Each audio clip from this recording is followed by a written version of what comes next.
Well, she'd been struggling with some issues throughout our entire relationship. We met in '92, got married in '96, but in '90 she'd had a partial hysterectomy, which kind of threw her into premature menopause. And she had been taking medication uh, for menopause symptoms for some time. But over time, it just seems like it wasn't being effective, and she was being more and more symptomatic. She was just struggling with a lot of issues.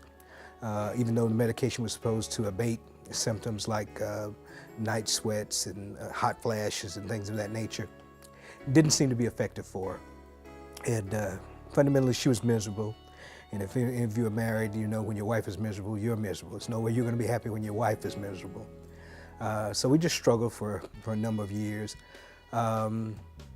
In the around 2000, it really became more and more severe. We actually had a couple of episodes where she actually had to have treatment in the hospital, in the emergency room. Wasn't able to breathe, just total fatigue. She just collapsed, no energy. And we actually had to take her in for emergency room treatment. And at that point, I just realized that the treatment she's getting is just not working. It's just not effective. She seemed to be deteriorating more and more. And as I said, my life wasn't getting any better either. The quality of my life and the quality of our relationship was actually being affected very, very severely. And so I began doing some research into alternatives, looking at natural treatments, because I do recognize my wife is very, very sensitive to any kind of medication.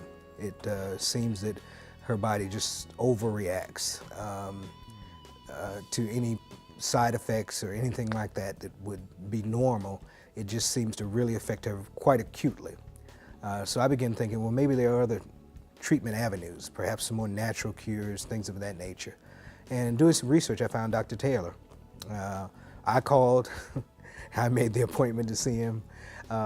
It was just that critical. I knew my wife needed some help, and I knew that our life needed some help. Something had to happen to kind of make things work a little better. And so we called him, went out to see him, and the rest, so they say, is history.